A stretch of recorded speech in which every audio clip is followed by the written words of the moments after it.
Hi guys! A while ago I stumbled across this idea about if drawing with charcoal is really drawing. And I find the concept pretty fascinating. And that's why I thought I'd share it with you.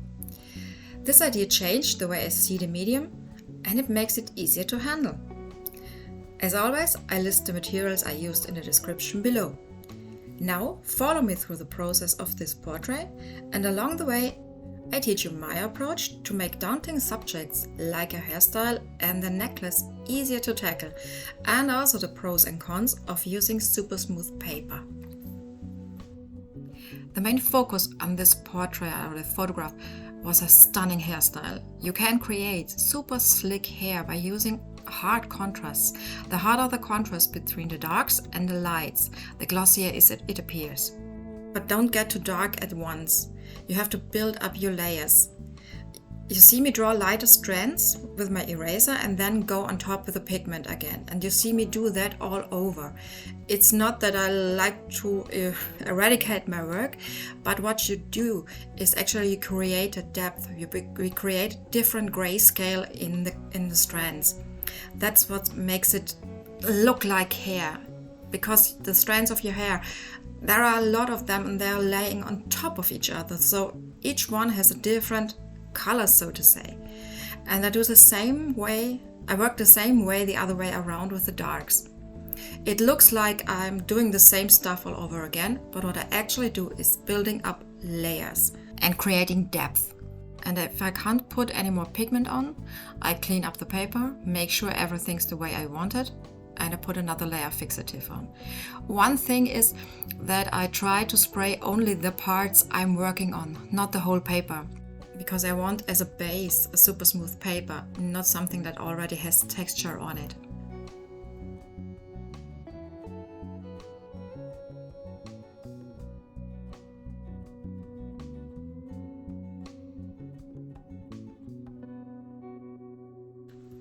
Yes, it's a bit harder to get the depth and the layers on a smooth paper, but there is a pretty easy solution for that. It's called Fixative. So actually it's just a preference what you prefer. Everything else is fixable. Sorry, that had to be. The pro when working with a very smooth paper is that you have no texture.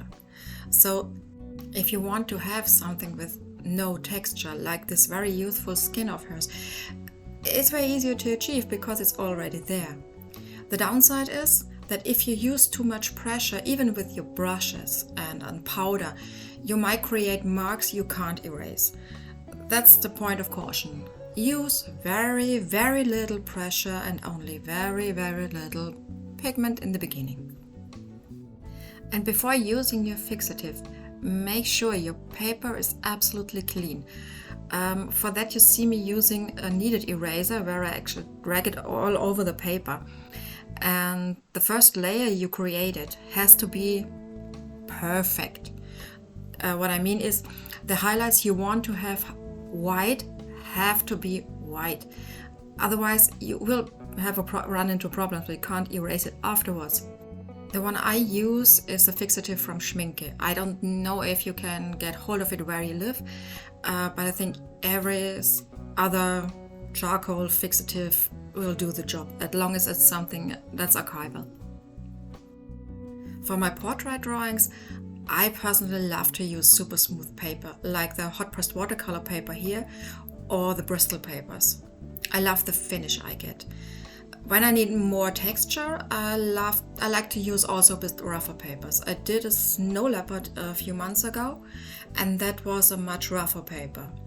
I put the video link up there so you can check the video out if you want.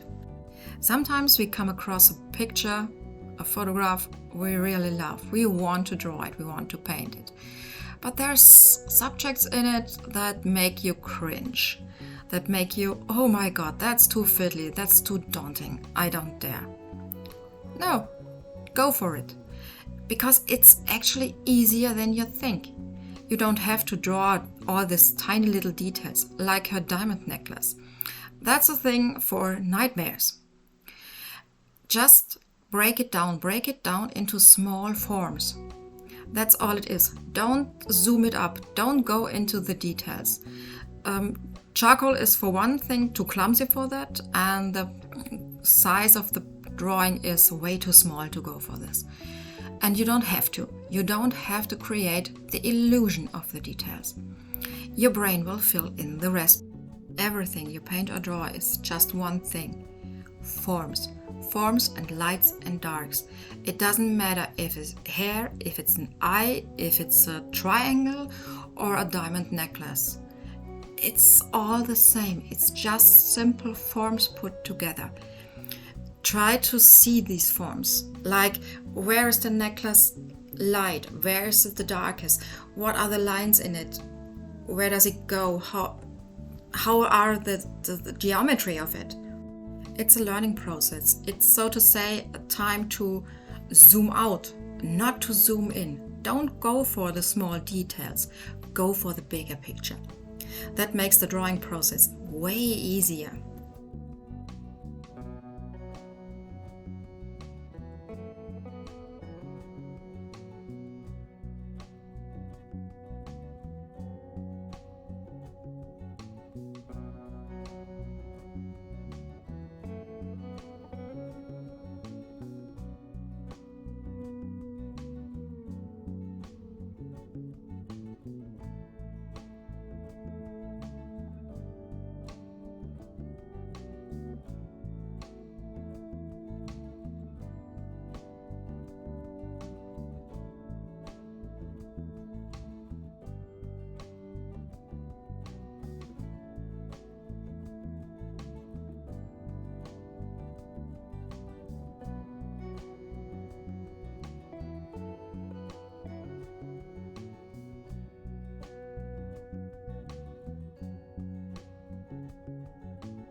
What I meant with about if you are still drawing with charcoal is the fact that actually charcoal does behave a bit like paint.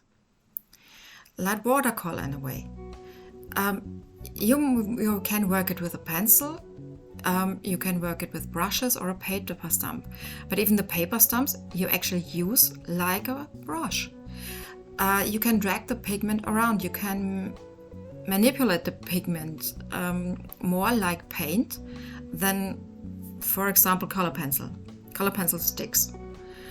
Charcoal doesn't in the same way. You have to spare your highlights, you have to spare your whitest areas. You might not be able to get the white back if you smudged it. That's more like watercolor.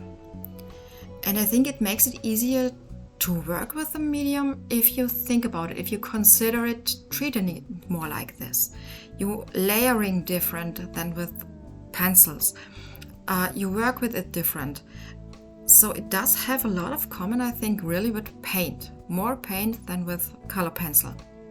In this video you can see a few times where I push the pigment around with my brush and it actually flows more like paint. I like that idea and honestly it gives me a different approach to the medium. So that were my tips for charcoal drawing or painting. I hope you liked it.